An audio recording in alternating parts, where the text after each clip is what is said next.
Hello everyone, welcome back to my channel. As we already know, Penacony arc has reached its end. So there's a lot of anticipation about what's going to happen in version 2.3. The Astral Express crew might go to the next destination to solving another mysteries in the upcoming update. Recent information from various sources has revealed a tons of information regarding of the upcoming version, teasing some new banners, new Lightcones, new relics, new features, and more. So don't go anywhere and let's jump into it. Do you have a character or weapon in the game that you really want but you don't have enough stellar jades? Here is a smarter way to recharge your favorite games like Genshin Impact and honkaistarrail. Look no further than Lootbar. Lootbar is the most reliable top-up platform, saving 20% for all orders compared with the official channel, and an extra 5% off for your first purchase. It's 100% safe as you will only be using your UID. We will buy a pack for 3000 stellar jades for $42, which otherwise would have cost $50. Totally saving $7.5. We received the crystals we purchased in less than 3 minutes. All recharge will be done through the official channel with miHoYo, which allows you to enjoy all top-up offers. Ready to level up your gaming experience? Check the link in the description to get the amazing discount. First things first, let's start with version 2.3 banners.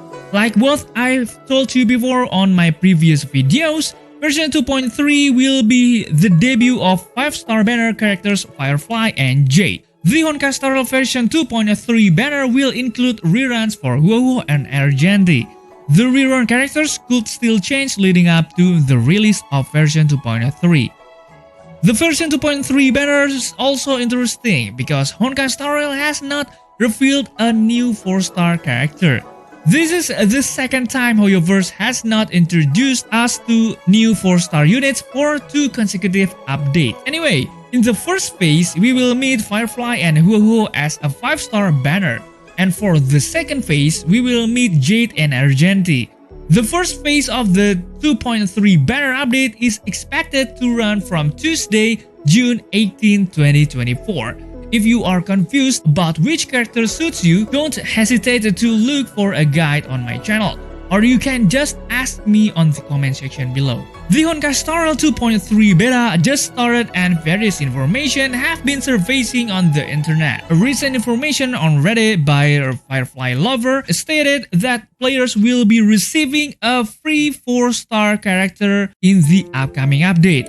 The 4-star units will be part of an event that is likely to be similar to the vignettes in a cup. Thanks to this information, we got to know about the free 4-star character selector ahead of its release. After unlocking the character selector, you will be able to choose one out of the 4 4-star characters that the selector offers. The 4 4-star units are as follows. There is Gallagher, Anya, Luca, and Arlan. I think all of them except Arlan are excellent choices in the current meta of honkaistarrail. Both Hanya and Gallagher are solid picks if you do not possess any eidolons for them. Not choosing Arlan will be a wise choice, as he has been overshadowed by other units on the same path. According to various sources, version 2.3 will introduce 4 new Lightcones, with some complementing the new characters. The limited 5-star variant are Whereabouts Shoot Dreams, a Destruction Lightcone for Firefly, and Yet Hope is Priceless, an Erudition Lightcone for Jade. Additionally, honkaistarrail will reportedly give out a free 5-star Erudition Lightcone called for Eternal Calculus, which you can get from Unlimited Time event. For 4-star Lightcones that coming out in version 2.3 is after the Charmony Fog, which is said to be for Erudition characters. I won't talking much about the upcoming Lightcones since I already covered it up on my previous videos. But you can see the details of the Lightcones on the screen.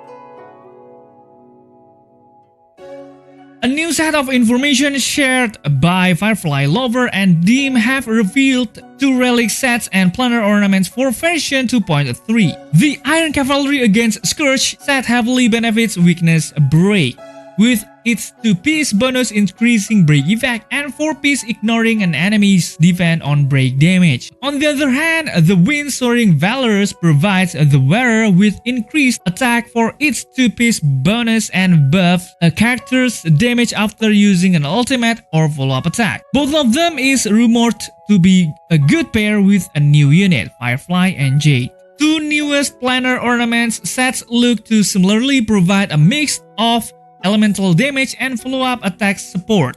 The 2-piece bonus for Forge of the Kalpakni Lantern increases the wearer's speed while also increasing a break effect when attacking an enemy with fire weakness. Duran Dynasty of Running Wolves grants merit stacks after using a follow-up attack, which each stack increasing attack and maxing out on merit stacks, providing an extra critical damage bonus. Both Relic sets and Ornaments are expected to be available in version 2.3 launch on June 18. Okay, now let's move on into the most interesting part of version 2.3.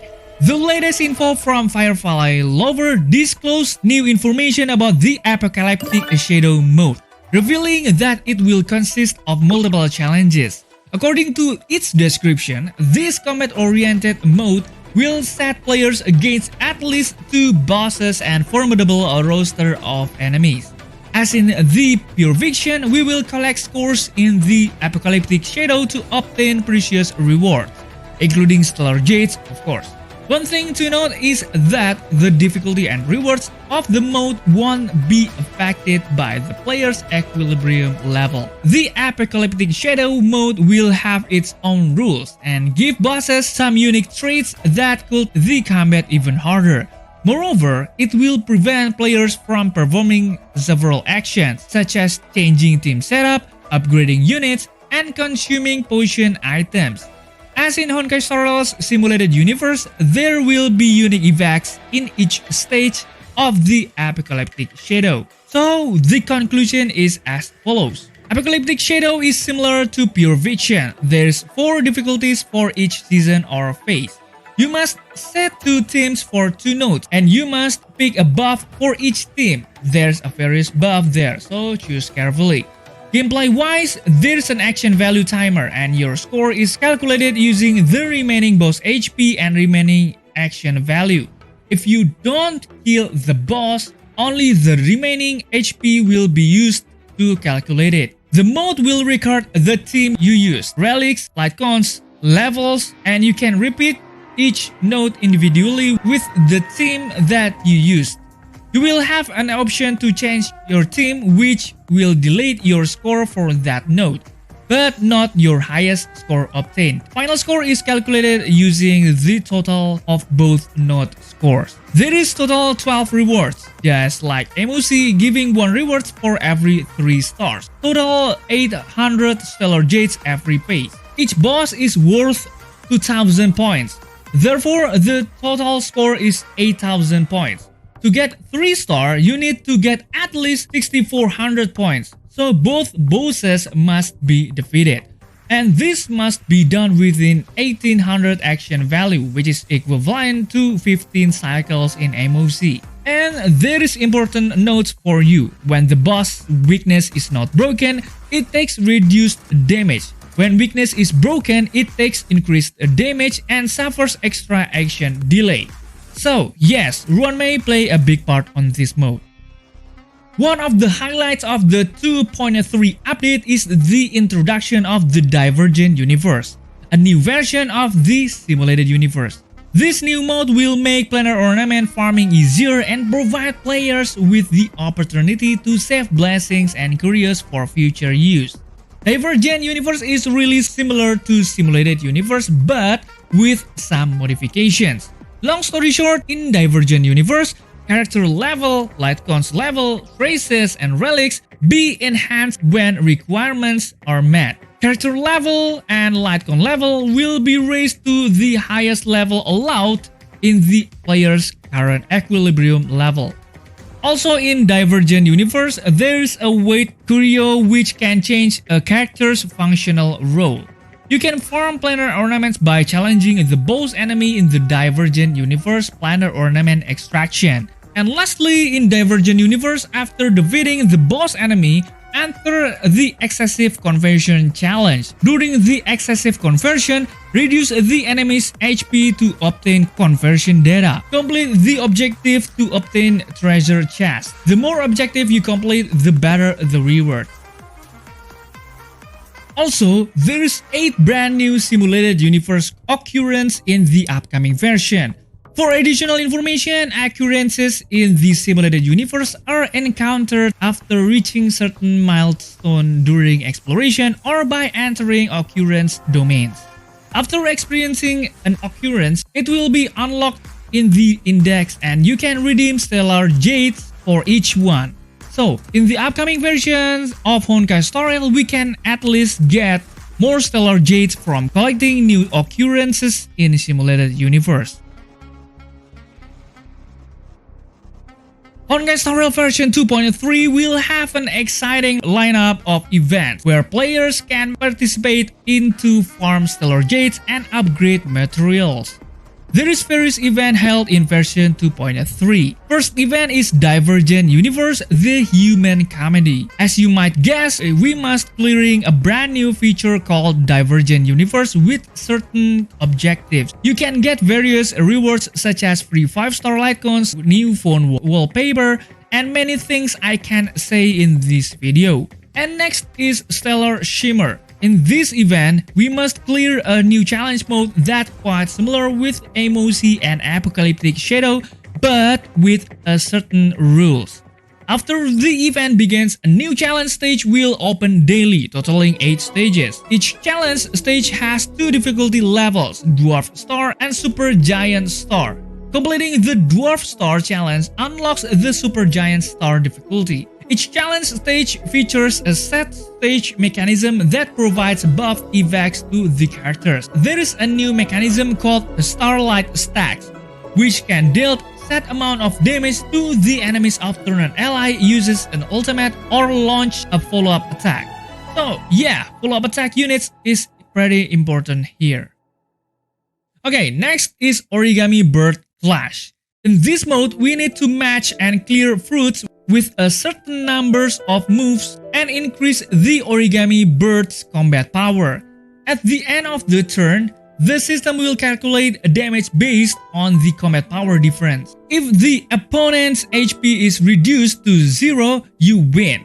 In multiplayer mayhem mode, every match has 6 players participating. We will draw a remaining opponent from each round to battle. Like in solo mode, we must clear within the allotted time and moves, increase your bird's combat power and try to stay alive. In version 2.3, there are also regular events that usually appear in each version, such as Updated Showcase and Gift of Odyssey. We have come a long way, and the last thing we are gonna talk is about the next planet the Astral Express crew will visit in the upcoming version. I don't know if they wanna go there in the upcoming version, but since the destination is already spilled in the ending part of version 2.2, so I will tell you right away. There are 4 planets that are candidates to be our next destination. The first choice from Himeko is Lusaka, a planet composed entirely of water. Many aquatic races reside there. Of course, it's also the home planet of Venerable Nameless Mikhail. The second choice is the Agate world, Melistane, suggested by Welt. It is famed as one of the initial sites of the Stellaron disaster and place where the beauty Idrilla ascended. Today, it's celebrated as a planet of undying allure. The third choice is Edo Star, a planet nestled within a vast iron storm region, currently under assault by the antimatter Legio. However, the distress signals from there have recently ceased, prompting the IPC's wish for us to check in on the situation. The last choice, courtesy of Black Swan, is the Glass Belt, Patrevia, a massive belt of asteroids that was turned to glass by the Lord Ravager Zephyro. These days, it's apparently known to house one of the branches of the Morning Actors Troopy.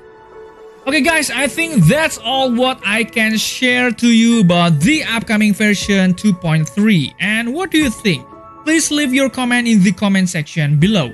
Also, don't forget to check out my another guide video. Thank you for watching, stay safe, stay healthy, and see you in the next video.